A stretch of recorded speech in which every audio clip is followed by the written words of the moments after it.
नमस्कार दोस्तों, मेरा नाम है अम्बेडकर। आपका स्वागत है हमारे प्यारे चैनल अम्बेडकर सिंघानिया पर। दोस्तों, आप लोगों को बता दें कि राहुल आज लोकसभा में पेपर लीक संशोधन बिल पर बोलेंगे। अमित शाह जन्म मृत्यु पंजीकरण बिल पेश करेंगे। सुप्रीम कोर्ट जजों की संख्या बढ़ाने वाला दिन बिल भी आएगा। लोकसभा में आज पेपर लीक से जुड़ी पब्लिक एग्जामिनेशन अनुसूचित संसाधनों की रोकथाम संशोधन विधेयक 2026 पर लगातार दूसरे दिन चर्चा होगी। केंद्रीय मंत्री जितेंद्र सिंह इस बिल पर चर्चा और इसे पारित कराने का प्रस्ताव रखेंगे। विपक्ष नेता राहुल गांधी दोपहर करीब 12:30 बजे इस बिल पर अपनी बात रख सकते हैं। इसके अलावा केंद्रीय गृह मंत्री अमित शाह जन्म और मृत्यु पंजीकरण संशोधन बिल 2026 लोकसभा में पेश करेंगे। केंद्रीय मंत्री अर्जुन राम मेघवाल सुप्रीम कोर्ट में जजों की संख्या बढ़ाने से जुड़ा संशोधन बिल पेश करेंगे। सदन में विभिन्न मंत्रालयों से जुड़े दस्तावेज भी पेश किए जाएंगे। पेपर लीक से जुड़े बिल पर आज लोकसभा में वोटिंग हो सकती है। इसके बाद बिल राज्यसभा में पेश होगा। इसके पहले मंगलवार को बिल पर लोकसभा में दोपहर 2 बजे से रात करीब 11 बजे तक 9 घंटे चर्चा हुई थी। इस संशोधन बिल में 2024 में बने कानून में बदलाव का प्रस्ताव है। सरकार का कहना है कि बिल का मकसद प्रतियोगी परीक्षाओं में धांधली और पेपर लीक पर रोक लगाना है। एक हफ्ते हंगामे के बाद बिल पर चर्चा को तैयार हुआ विपक्ष। संसद का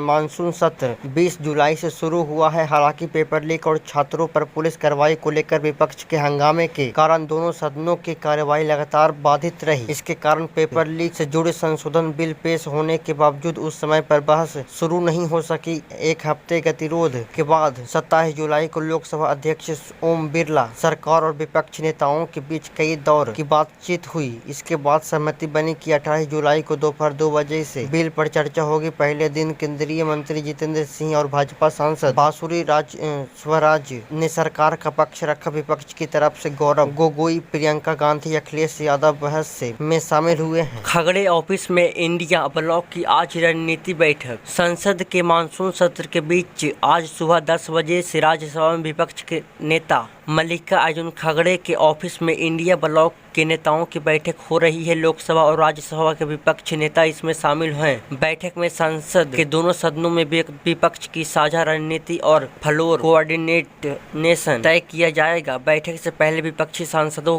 के कई मुद्दों पर चर्चा के लिए नोटिस दिए हैं। कांग्रेस सांसद मनीष तिवारी ने दल बदल कानून में बदलाव पर चर्चा की मांग की है। वहीं केसी वेणुगोपाल ने अध्यक्ष अयोध्या राम मंदिर ट्रस्ट में कथित वित्तीय अनियमितताओं की जांच की मांग उठाई है। राज्यसभा में कांग्रेस सांसद प्रवीण चक्रवर्ती ने कावेरी जल विवाद और मेकेदातु परियोजना पर सरकार से जवाब मांगा है। विपक्ष परीक्षा से जुड़े मुद्दों पर और चुनावी सुधारों पर भी सरकार को घेरने की तैयारी में है। वन नेशन वन इलेक्शन पर जेपीसी को और समय देने का प्रस्ताव। लोकसभा में आज वन नेशन वन इलेक्शन से जुड़े संविधान 129वां संशोधन विधेयक और केंद्र शासित प्रदेश कानून संशोधन विधेयक पर बनी संयुक्त संसदीय समिति जेपीसी की रिपोर्ट पेश करने की समय सीमा बढ़ाने का प्रस्ताव रखा जाएगा। समिति को रिपोर्ट देने के लिए शीतकालीन सत्र 2026 तक का समय देने की मांग की जाएगी। इसके अलावा विभिन्न संसदीय समितियों की सिफारिश पर सरकार ने क्या कार्रवाई की, इससे जुड़े बयान भी संबंधित मंत्री लोकसभा में पेश करेंगे। मौजूदा पेपर लीक रोकने का कानून 4 पॉइंट। जून 2024 तक पेपर लीक के लिए कोई एक सेंट्रल कानून नहीं था। धोखाधड़ी, आपराधिक साजिश और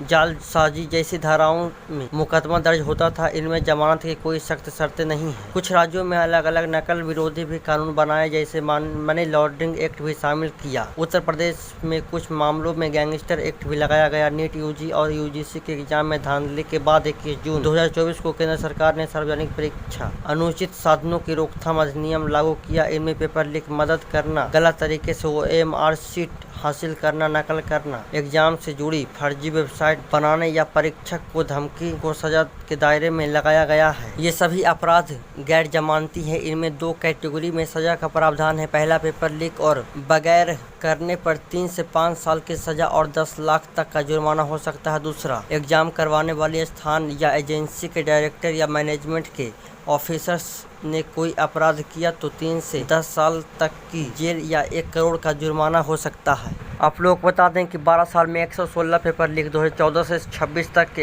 116 पेपर लीक के मामले सामने आए हैं। 7.5 करोड़ अभ्यर्थी प्रभावित हुए हैं पेपर लीक के चलते। पेपर माफिया का नेटवर्क 19 राज्यों तक मिला है। 2014 से 24 के बीच 79 मामले सामने आए थे। मीडिया रिपोर्ट्स और सरकारी कार्रवाई के आधार पर निकाले गए आंकड़े हैं, जैसा कि आप लोग तस्वीरों के माध्यम से, ग्राफ के माध्यम से देख ही सकते हैं। बिल लाने की जरूरत क्यों पड़ी, इसकी 4 वजह है। नीट यूजी 2026 पेपर लीक विवाद ने परीक्षा प्रणाली की विश्वसनीयता पर बड़े सवाल खड़े कर दिए। यह परीक्षा करीब 20 लाख अभ्यर्थियों के भविष्य से जुड़ी है। पिछले कुछ सालों में नीट भर्ती और अन्य प्रतियोगिता परीक्षाओं में पेपर लीक और संगठित परीक्षा माफिया के कई मामले सामने आए, जिससे परीक्षाएं रद्द करनी पड़ी और भर्ती प्रक्रियाएं प्रभावित हुई। पेपर लीक के विरोध में देश भर में छात्रों ने प्रदर्शन किए। कॉकरोच पार्टी का आंदोलन लगातार 36 दिन तक चला, जिसके बाद सरकार पर परीक्षा सुधार और सख्त कानून लाने का दबाव बढ़ा। शिक्षा मंत्री धर्मेंद्र प्रधान को इस्तीफा देना पड़ा। विपक्ष ने आरोप लगाया कि सरकार परीक्षा प्रणाली को सुरक्षित रखने में विफल रही है और केवल नया कानून नहीं बल्कि जिम्मेदार अधिकारियों व परीक्षा एजेंसियों की